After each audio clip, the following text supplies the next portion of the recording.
হা 15 পৰা 20 তাৰিখৰ ভিতৰত মানে বিজ্ঞাপনটো এলপি আৰু ইউপি বিজ্ঞাপনটো অহাৰ চান্স আছে ন কনফাৰ্ম চাগে ছাৰ ন এটোতো গভৰ্ণমেণ্টে দিব এতিয়া আমাক যেটো ডেট দিছে মই এটো মতে আপোনাক কৈছো বাকিখিনিটো ক'ব নোৱাৰিম আপোনালোকৰ অফিচত মই মানে টেট পাছ কৰা এজন কেণ্ডিডেটে কৈ আছো অফিচত কি কৰি আছে এটো আপোনাৰ দৰকাৰৰ কথা নহয় এইটো বাৰু দৰকাৰৰ কথা নহয় হলেও প্ৰচেছটো চলিলে মোৰ মানে আমাৰ অথাকাবোৰ মই এতিয়া অথাকাত ভুগি আছো আৰু কেতিয়া ওলাই বুলি হতকাটো আপোনাৰ চাকৰি পোৱাৰ পিছতো হ'ব পাৰে মানে চাকৰি নাপালেও হ'ব পাৰে কাৰণ টেট পাছ কৰা মানেটো চাকৰি পোৱা নহয় সেইটো হয় আৰু সেইটো কিন্তু চাকৰিটো পাবলৈ হলেতো টেট পাছ কৰিব লাগিব কিন্তু নহয় জানো লাগিব টেট পাছ কৰিলে যে চাকৰি পাব সেইটো কোনো তাতে কোনো গ্যাৰান্টি নাই মানে কলটো লগালো মানে এই 5 উইকত দিম কোৱাৰ কাৰণে এডভাৰটাইজমেন্টটো এই কাৰণে কৰিলো এতিয়ালৈকে দিয়া নাই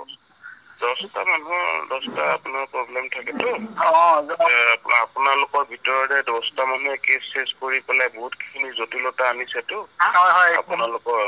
আপোনালোকৰ লগৰীয়া সকলে এইখিনি কাম কৰিছে যেতিয়া জটিলতাটো বাঢ়িছে সেইটো কাৰণে দিব পৰা নাই যেতিয়া দিব পৰা হ'ব পেপাৰত চাই ল'ব আহি যাব এইটো আকৌ ছাৰে কৈছিলে শ্ৰীমন্ত ছাৰে আপোনাৰ এতিয়া ষ্টে দিব নোৱাৰে বুলি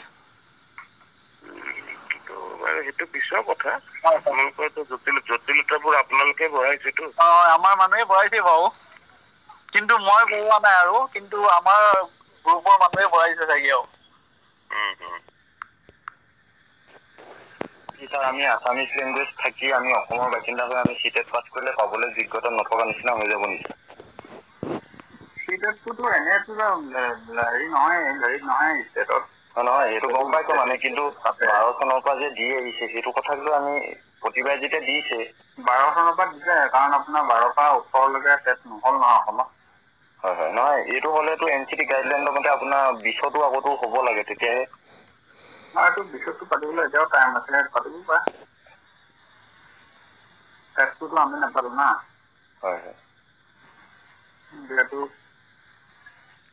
পাতিবতো লাগে আৰু নাপাতিলে বিশত যেতিয়া এডভাৰটাইজটো কৰিব ছাৰ এনেই 20তো টেটটো পাতি পিনি এডভাৰটাইজ কৰিব লাগিব তেতিয়াহ'লে এনেকুৱা যদি হয় ছাৰ তেনেকুৱা যুক্তি নাখাতে এইকাৰণে নাখাতে হয় কওকচোন টেট পাতে বেলেগে পৰীক্ষা আমি এপইণ্টমেণ্ট দিওঁ বেলেগে হয় সিহঁতৰ কি প্ৰব্লেম আছে না সেইটো লৈ পেলাই আমি ৰৈ থাকিব নোৱাৰো হয় বাৰু নহয় কথাটো মই আপোনাৰ পৰা এনেকে মই কোৱা নাই তথাপিও মানে এইখিনি কি আমাক বহিব নিদিব নেকি বা এপ্লাই কৰিব সুবিধা নিদিব নেকি ছাৰ সেইটো ডিচিশ্যনে হোৱা নাই এতিয়ালৈকে মই আপোনাক কেনেকে ক'ম এইটো ওলাইছে বুলি ময়ো শুনিছো মোৰ কোনোবা ইউটিউবৰ ভিডিঅ' দুটামান পঠাই দিছে হয় ছাৰ এইবিলাক স্বয়ংভূ পণ্ডিত কিছুমান থাকে নহয় হয় ছাৰ নহয় আমি শান্তিত আছো বাৰু যে এছেম্বলিটো ছাৰে কৈ দিলে এডুকেশ্যন ছাৰে ক'লে কিন্তু মানে এডভাৰটাইজটোৱে মেইন হ'ব ছাৰ সেইকাৰণে অকণ ডাউট হৈ আছে তেওঁ ক'লে যে সিটেট বুলি নাথাকে চবেই পাব যোগ্যতা ভিত্তিত সেই বুলি কৈছিলেতো মাত্ৰ এমটেটে নাপায় মানে এমটেট মান্থত চাইখিনি বন্ধ আপোনালোকৰ সিটেটৰ চাৰ্টিফিকেটখন যে লিখাই থাকে ষ্টেট গভৰ্ণমেণ্টে ষ্টেট পাতিলে মানে নহয় বিচাৰ কৰিব পাৰে কিন্তু নিদিব বুলিতো লিখা নাই ছাৰ নিদিব বুলি লিখা নাই কিন্তু বাক্যটো কেনেকুৱা দেখিছে নাই কি বুলি কয় সিটেট ষ্টেটতো এলাও হ'ব যদি ষ্টেট গভৰ্ণমেণ্টে ষ্টেট টেট নাপাতো বুলি সিদ্ধান্ত লয় হয় ষ্টেট নাপাতো বুলি সিদ্ধান্তটো লোৱাই নাই পাতিলেই হয় আমাৰ মানে চাৰ্টিফিকেট কাম যিখন মাৰ্কশ্বিট আমাৰ ভেলিড একো নাইকিয়া হৈ যাব ছাৰ তেতিয়া কামেই নাইকিয়া হৈ যাব আমি ক'ত ইউজ কৰিম কেনেকে হ'ব আপোনালোকৰতো সিটেটটোতো স্পেচিফিকেলি মানে চেন্ট্ৰেল গভৰ্ণমেণ্টৰ সেইখিনি কাৰণে না সেইটোতো মেইন তাৰ 99% টাৰ্গেট সেইটো হয় বাৰু মানে 1%হে আপোনাৰ মানে ধৰক ষ্টেট প্ৰভাইড যদি মানে নাপাতে ষ্টেট গভৰ্ণমেণ্টে মানে এলাও কৰিব পাৰে আমি মানে বিশেষ ষ্টেটতে জব এটা পাম বুলি বা কিবা এটা পাম আমাক যেতিয়া আগৰ পৰা দিছে আমি সেইটো আশাতে আছো মানে আৰু নেক্সট যিজন আগৰ সেইটো আশাত কোনো নাথাকে সেইটো আপুনি যুক্তি খাতিৰত ক'ব সেইটো কথা আপোনাৰ ধৰক জেনেৰেল টিকেটখিনি কি আৰু টিকেটখিনিতো চেন্ট্ৰেল গভৰ্ণমেণ্টৰ স্কুলবিলাকৰ কাৰণেই ধৰক কৰা যায় নহয় মানে আমাৰ মানুহখিনিয়ে যি আগৰ যিজন এডুকেশ্যন মিনিষ্টাৰ আছিলে তেওঁ ষ্টেটমেণ্টটো মানে তেওঁৰ পৰা লৈছিলে যে আমি যিখিনি মানুহ চিটেট কোৱালিফাই হৈ আছো আমি অসমৰ কাৰণে ইলিজিবল নহ'ম নেকি তেতিয়া তেওঁ কৈছিলে যে সেইটো এটা হেৰিয়ে নহয় তাতে বহুত আছে নাম্বাৰ ওৱান চিটেটটো এলাও কৰিলে লগে লগ বিহাৰী বেংগলী চব আহে সোমাব নহয় আপোনাৰ আপোনালোকে যদি সেইটো চিটিজেন অফ ইণ্ডিয়া নিদি আছাম কৰি দিয়ে অকণমান কমি যাব নেকি ছাৰ? এইটো দিবলৈ বুলি ক'লেই হ'ব নেকি? সেইটো আমাৰ তাকোই চাই দিব তেনেকৈ দিবলৈ হ'লে। সেইখনটো ৰিপাব্লিক হয় না। হয় বাৰু ন, সেইটো হয়। কিছুমান এডভাৰটাইজত চিটিজেন অফ আছাম বুলি থাকে মানে, সেইকাৰণে ক'লো ছাৰ। নাই সেইবিলাক আমি চব চালোঁ, এইবিলাক তেনেকৈ পুটুককৈ দি দিব পৰা বস্তু নহয়। এইবিলাক নহ'লে একো নাই, হৈ যাব লাগিলে ডাঙৰ ঘটনা ঘটিব। তাৰপিছত মানে 2 নম্বৰ কথাটো হ'ল তেতিয়া মানে টিকেটটো দি দিয়া লগালগ হয় মানে CBSE কোৰ্চত পঢ়া মেক্সিমামবিলাক ল'ৰা এলিজিবল হৈ যায়। এতিয়া মানে নিজেই দেখিছোঁ মানে পাৰ্চেণ্টেজ বহুত ভাল, তেতিয়াতো খুব ভাল নম্বৰ পাই পাছ কৰিছে। চাকৰিটো পালে, কিন্তু অসমীয়া স্কুলখনত গৈ পেলাই এতিয়া অসমীয়াত সেইটো পঢ়াব নোৱাৰে। সেইটো অসমীয়া ল'ৰা কিন্তু। নহয় কাৰণ সিহঁতি সৰুৰ পৰা মানে অসমীয়া টাৰ্মবিলাক শিকা নাই না। নহয় তাতে ছাৰ ফাৰ্ষ্ট লেংগুৱেজ আছামিজ হ'ব লাগিব বুলি সেইটো কৈছিল নেকি? মানে অসমীয়া জানিব লাগিব বুলি কোৱা। তেনেকুৱা কৰিব নোৱাৰিব ছাৰ। আপোনাক মই কাইণ্ডলি মানে বাহিৰৰ মানুহ সোমাব। ব্যক্তিগতভাৱে আপোনাক মানে ৰিকুৱেষ্ট কৰিছোঁ সেইটো কথা। মই এতিয়াকে বাৰু দাবী কৰা নাই আপোনাক, কথাটো কৈছোঁ। সেইটো আমি এতিয়া নাজানো, ধৰক ইউটিউবৰ পৰা আল্টিমেটলি আমালৈ ইনষ্ট্ৰাকশ্যন আহে, গভৰ্ণমেণ্টৰ পৰা কি আহে। হয় ফাইনেল হোৱা নাই। নহয় ছাৰ, গোটেইখিনি জনাই দিওঁ বাৰু যে মানে যিহেতু এটা কোৰ্ট কেছটো হ'ল, সিহঁতৰ যুক্তি বহুতখিনি আছে। এডভাৰটাইজটো আগত ওলালেতো ছাৰ আপোনাৰ সেইখিনি বস্তুটো ইনক্লুড হ'ব যে কেনেকৈ কেনেকুৱা দিব। কোৰ্ট কেছটোতো অলৰেডি হৈ আছে ন। সেইটো উইথড্ৰ হোৱাৰ পিছতে এডভাৰটাইজ ওলাব নেকি?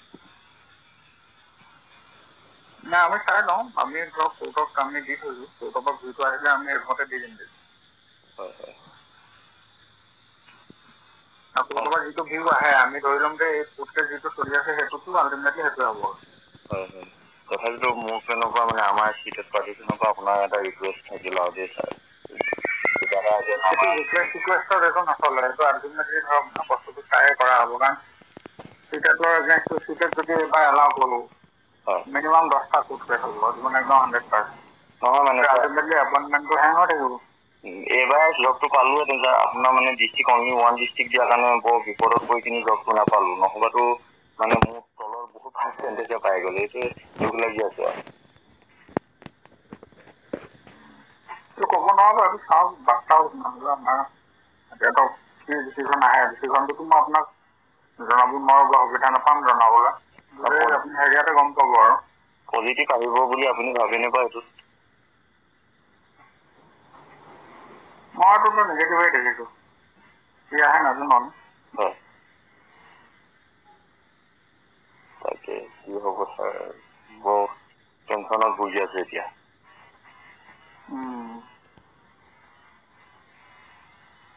ছাৰ এডভাৰটাইজটো আপোনালোকে পাব্লিছ কৰিব নহয় জানো ছাৰ? আপোনালোকেতো জানিব তেনেহ'লে, আপুনি যেতিয়া নিগেটিভ বুলি কৈছে বস্তুটো নিগেটিভে হ'ব তেতিয়া।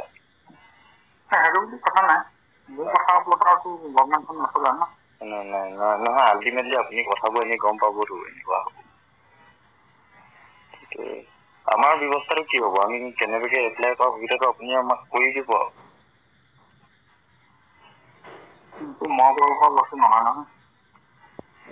নহয় প্ৰত্যক্ষভাৱে আপুনিয়েতো গোটেই এডভাৰটাইজটো বা মিনিষ্ট্ৰীৰ লগত আপুনিয়ে যোগাযোগ কৰিব, আপোনালোকৰ থ্ৰুৱেদিয়ে হ'ব। আমি জনালো আৰু তেখেতলোকক।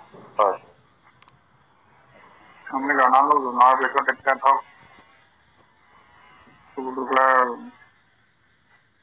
পইণ্ট আছিলে আমি দিলোঁ, তাৰপিছত তেওঁলোকে ডিচিশ্যন দিয়ে তেওঁলোকৰ কথা। হয়। হ'ব ছাৰ তেনেহ'লে কি ক'ব, এতিয়াতো আপোনাৰ হাতত বাৰু নাই, তথাপিও বোলো কিবা এটা চলিউশ্যন আপুনি দিব বাৰু বুলিহে ফোন কৰিছিলোঁ। চলিউশ্যন